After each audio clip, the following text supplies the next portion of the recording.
Hello दोस्तों, मेरा नाम निकिता है।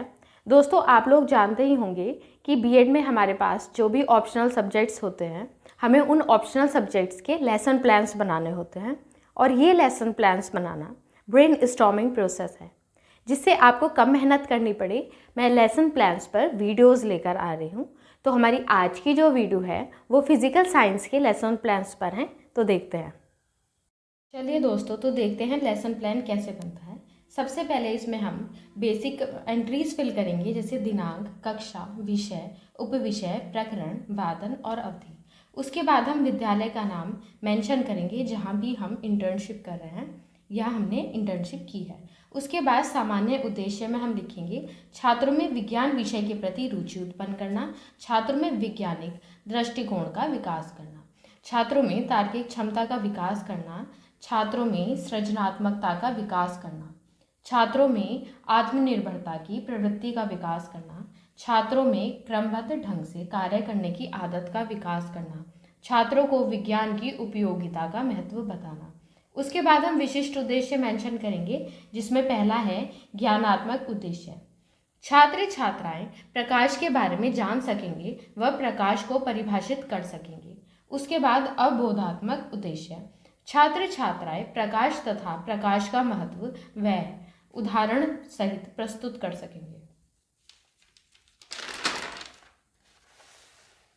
उसके बाद अनुप्रयोगात्मक उद्देश्य। छात्र छात्राएं प्रकाश का प्रयोगात्मक अध्ययन कर सकेंगे तथा प्रकाश का प्रयोग दैनिक जीवन में कर सकेंगे।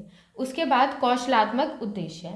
छात्र छात्राएं अपने दैनिक जीवन में प्रकाश के प्रयोग का कौशल प्राप्त कर सकेंगे। उसके बाद अभिरुच्यात्मक उद्देश्य। विद्यार्थी प्रकाश के विषय में रुचि ले सकेंगे। उसके बाद अभिवृत्ति उद्देश्य। विद्यार्थियों में प्रकाश के प्रति दृष्टिकोण उत्पन्न होगा व मानसिक शक्ति का विकास होगा। पूर्व ज्ञान।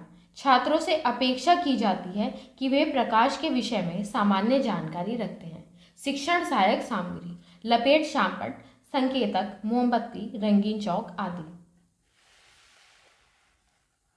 उसके बाद प्रस्तावना प्रश्न। इसमें हम कुछ कॉलम्स ड्रॉ करते हैं, जैसे कि क्रम संख्या, छात्र अध्यापक या छात्राध्यापिका क्रिया, उसके बाद छात्र अनुक्रिया और शिक्षण विधि। सबसे पहला प्रश्न हमने पूछा, बच्चों जब रात को घर में अचानक बिजली चली जाती है तो क्या हो जाता है? तो छात्र अनुक्रिया है अंधेरा हो जाता है। उसके बाद अंधेरा हो जाने पर हम क्या जलाते हैं? तो छात्र अनुक्रिया है लैंप, मोमबत्ती, टॉर्च आदि। प्रश्न नंबर 3, लैंप, टॉर्च आदि जलाने पर क्या होता है? तो छात्र अनुक्रिया है घर में प्रकाश हो जाता है। उसके बाद प्रकाश के विषय में आप क्या जानते हैं? तो यहाँ पर समस्यात्मक वाली कंडीशन आ जाती है। और हमने जो यहाँ पर शिक्षण विधि यूज़ की है वो प्रश्नोत्तर विधि है। उसके बाद उद्देश्य कथन। छात्रों, आज आप और हम मिलकर प्रकाश के विषय में विस्तार पूर्वक अध्ययन करेंगे। अब नेक्स्ट पेज पर हम कुछ कॉलम्स ड्रॉ करेंगे, जिसमें पहला है शिक्षण बिंदु, उसके बाद उद्देश्यों का विशिष्टीकरण, उसके बाद स्पष्टीकरण, छात्र अनुक्रिया, उसके बाद विधि, प्रविधि व सहायक शिक्षण सामग्री, श्यामपट्ट कार्य और मूल्यांकन। शिक्षण बिंदु हमने पहला लिया है प्रकाश। तो उद्देश्यों का विशिष्टीकरण में हम मेंशन करेंगे विद्यार्थी प्रकाश से संबंधित पूर्व ज्ञान का प्रत्यस्मरण कर सकेंगे। स्पष्टीकरण में हमने सबसे पहले विकासात्मक प्रश्न मेंशन करेंगे। सबसे पहला प्रश्न है, प्रातःकाल पूर्व दिशा में क्या उगता है या निकलता है? तो छात्र अनुक्रिया है सूर्य। प्रश्न नंबर 2, सूर्य क्या फैलाता है? तो प्रकाश। प्रकाश के बारे में आप क्या जानते हैं? समस्यात्मक। उसके बाद अब हम स्पष्टीकरण मेंशन करेंगे, प्रकाश ऊर्जा का वह रूप है जिसकी सहायता से हम वस्तुओं को देखते हैं तथा आंखों द्वारा ग्रहण की गई हो उस ऊर्जा को जो वस्तुओं को देखने के लिए आवश्यक है। प्रकाश ऊर्जा के छोटे छोटे पैकेटों के रूप में होता है। इन पैकेटों को फोटॉन कहते हैं। पृथ्वी पर प्रकाश दिन के समय सूर्य से प्राप्त होता है। प्रकाश के मार्ग में जब कोई अपारदर्शी वस्तु उपस्थित होती है तो वस्तु की छाया प्राप्त होती है, जिससे सिद्ध होता है प्रकाश का गमन पथ सरल रेखीय है। उद्देश्यों का विशिष्टीकरण में हम स्पष्टीकरण के साइड में हम मेंशन करेंगे छात्र छात्राएं प्रकाश के बारे में जानकारी प्राप्त करेंगे व परिभाषित कर सकेंगे। छात्र अनुक्रिया में जो विकासात्मक प्रश्न पूछे गए हैं उनके हम उत्तर लिखेंगे। उसके बाद स्पष्टीकरण की साइड में हम लिखेंगे छात्र अनुक्रिया वाले कॉलम में ही कि छात्र छात्राएं ध्यानपूर्वक देखेंगे, सुनेंगे व महत्वपूर्ण बिंदुओं को नोट करेंगे। जो विधि यूज़ की गई है वो प्रश्नोत्तर विधि है। विकासात्मक प्रश्न जब हमने पूछे थे तो यहाँ पर प्रश्नोत्तर विधि यूज़ की गई है, और जब हमने स्पष्टीकरण दिया है तो वहाँ पर व्याख्यान विधि यूज़ की गई है। उसके बाद श्यामपट्ट कार्य में हम एक बोर्ड पेस्ट करेंगे जिसमें हम लिखेंगे दिनांक, कक्षा, विषय, उपविषय, प्रकरण, वादन और ये अवधि। यहाँ पर हम छोटी सी डेफिनेशन दे देंगे कि वह ऊर्जा जो वस्तुओं को देखने के लिए आवश्यक है उसे हम प्रकाश कहते हैं। पर स्पष्टीकरण एंड होगा ठीक उससे नेक्स्ट लाइन में मूल्यांकन वाले कॉलम में हम पहला क्वेश्चन पूछेंगे, प्रकाश किसका रूप है? ऊर्जा का। प्रकाश का गमन कैसा होता है? सरल रेखा में। नेक्स्ट क्वेश्चन हम नेक्स्ट पेज से कंटिन्यू करेंगे। 3 है, प्रकाश ऊर्जा के छोटे छोटे पैकेटों को क्या कहते हैं? तो फोटॉन। इस तरह से हमारे ये मूल्यांकन प्रश्न यहीं पर एंड होते हैं। उसके बाद हम दूसरा शिक्षण बिंदु ले रहे हैं जिसका नाम है प्रकाश स्रोत के प्रकार। उद्देश्यों का विशिष्टीकरण में हम मेंशन करेंगे छात्र पूर्व ज्ञान का प्रत्यास्मरण कर सकेंगे। विकासात्मक प्रश्न में हम पहला प्रश्न बच्चों से पूछ रहे हैं, अंधेरा दूर करने के लिए क्या करते हैं? तो छात्र अनुक्रिया है टॉर्च, ट्यूबलाइट, मोमबत्ती आदि जलाते हैं।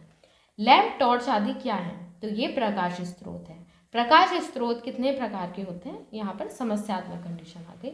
उसके बाद हम लिखेंगे स्पष्टीकरण। स्पष्टीकरण में हम लिखेंगे प्रकाश स्रोत 2 प्रकार के होते हैं, प्राकृतिक प्रकाश स्रोत और मानव निर्मित प्रकाश स्रोत। प्राकृतिक प्रकाश स्रोत ऐसे प्रकाश स्रोत जो हमें प्राकृतिक रूप से प्राप्त होते हैं, उदाहरण के तौर पर सूर्य तथा तारे। उसके बाद मानव निर्मित प्रकाश स्रोत जिन प्रकाश स्रोतों का निर्माण मनुष्य द्वारा किया जाता है, उदाहरण लालटेन, ट्यूबलाइट, CFL आदि। उद्देश्यों का विशिष्टीकरण वाला जो कॉलम है उसमें हम मेंशन करेंगे छात्र छात्राएं प्रकाश स्रोतों के प्रकारों के बारे में जानकारी प्राप्त करेंगे।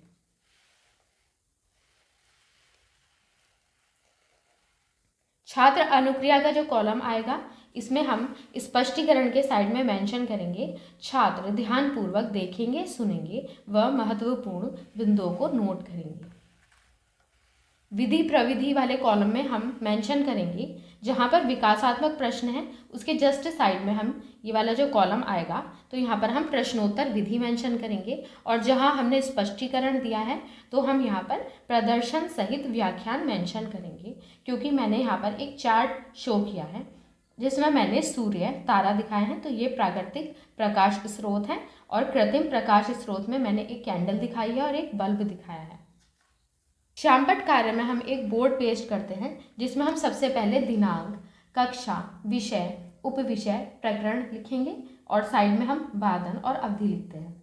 उसके बाद हम कोई इंपॉर्टेंट पॉइंट मेंशन करते हैं, जैसे मैंने लिखा है प्रकाश स्रोत 2 प्रकार के होते हैं, प्राकृतिक और मानव निर्मित।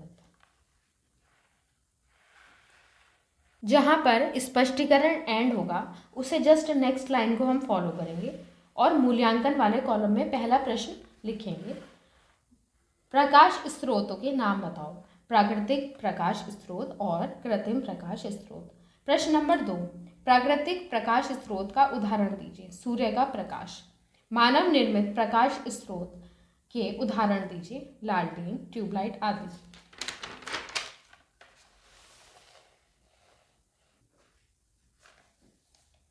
नेक्स्ट पेज से हम सेम कॉलम्स ड्रॉ करेंगे। शिक्षण बिंदु, उद्देश्यों का विशिष्टीकरण, छात्र अध्यापिका क्रिया, छात्र अनुक्रिया, विधि प्रविधि व सहायक शिक्षण सामग्री, श्यामपट्ट कार्य और मूल्यांकन। शिक्षण बिंदु में हम तीसरा पॉइंट लिखेंगे दीप्त व अदीप्त वस्तुएं। उद्देश्यों का विशिष्टीकरण में हम मेंशन करेंगे विद्यार्थी दीप्त व अदीप्त वस्तुओं के विषय से संबंधित जानकारी का प्रत्यास्मरण कर सकेंगे।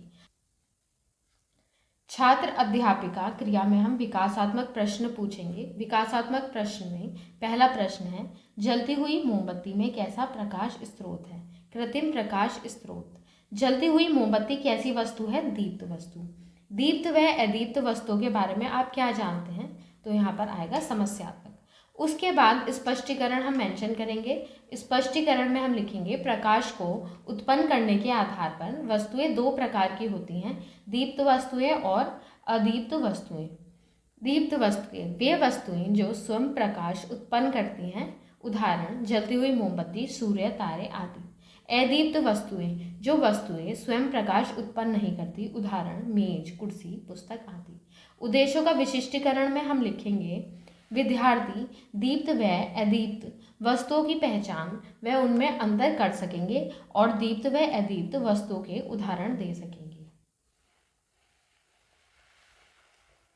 छात्र अनुक्रिया में हम स्पष्टीकरण की साइड में हम लिखेंगे, छात्र ध्यानपूर्वक सुनेंगे व महत्वपूर्ण बिंदुओं को नोट करेंगे। उसके बाद जो विधि वाला कॉलम है, तो विकासात्मक प्रश्न के साइड में हम लिखेंगे प्रश्नोत्तर विधि, और जहां हमने स्पष्टीकरण दिया है तो यहाँ पर हम लिखेंगे व्याख्यान और प्रदर्शन विधि।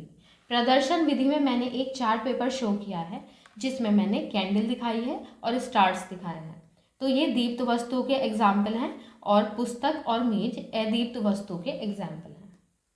श्यामपट्ट कार्य वाला जो कॉलम है उसमें मैंने एक बोर्ड पेस्ट किया है जिसमें मैंने पहले दिनांक, कक्षा, विषय, उपविषय, प्रकरण और वादन और अवधि मेंशन की है। उसके बाद मैंने लिखा है यहाँ पर एक इम्पॉर्टेंट पॉइंट कि प्रकाश को उत्पन्न करने के आधार पर वस्तुएं दो प्रकार की होती हैं, दीप्त व अदीप्त। स्पष्टीकरण जहाँ पर एंड होगा यहाँ पर, तो उससे नेक्स्ट लाइन को हम फॉलो करेंगे और मूल्यांकन प्रश्न वाला जो कॉलम है वहाँ पर हम प्रश्न पूछेंगे। प्रकाश को उत्पन्न करने के आधार पर वस्तुएं कितने प्रकार की होती हैं? दो प्रकार की। दीप्त वस्तुओं के उदाहरण दीजिए, सूर्य, तारे। प्रश्न नंबर 3, अदीप्त वस्तुओं के उदाहरण दीजिए, चंद्रमा, मेज, कुर्सी आदि। नेक्स्ट पेज पर हम सेम कॉलम्स ड्रॉ करेंगे। शिक्षण बिंदु, उद्देश्यों का विशिष्टीकरण, छात्राध्यापिका क्रिया, छात्र अनुक्रिया, विधि प्रविधि व सहायक शिक्षण सामग्री, श्यामपट्ट कार्य और मूल्यांकन। उद्देश्यों का विशिष्टीकरण में हम मेंशन करेंगे, छात्र छात्राओं में आत्मविश्वास, स्वाध्याय, सकारात्मक अभिवृत्ति व समस्या समाधान का गुण विकसित हो सकेगा।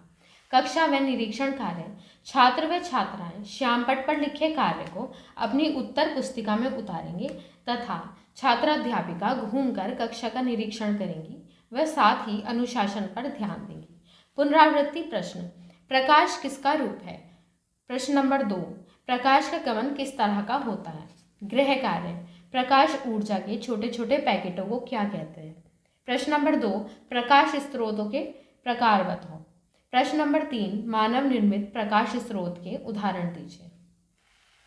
छात्र अनुक्रिया वाले कॉलम में हम मेंशन करेंगे, छात्र ध्यानपूर्वक कार्य नोट कर रहे हैं, और विधि वाला जो कॉलम है उसमें हम जहाँ पर हमने पुनरावृत्ति प्रश्न पूछे हैं और गृह कार्य पूछा है, तो यहाँ पर हम लिखेंगे प्रश्नोत्तर विधि। तो इस तरह से लेसन प्लान कंप्लीट हुआ।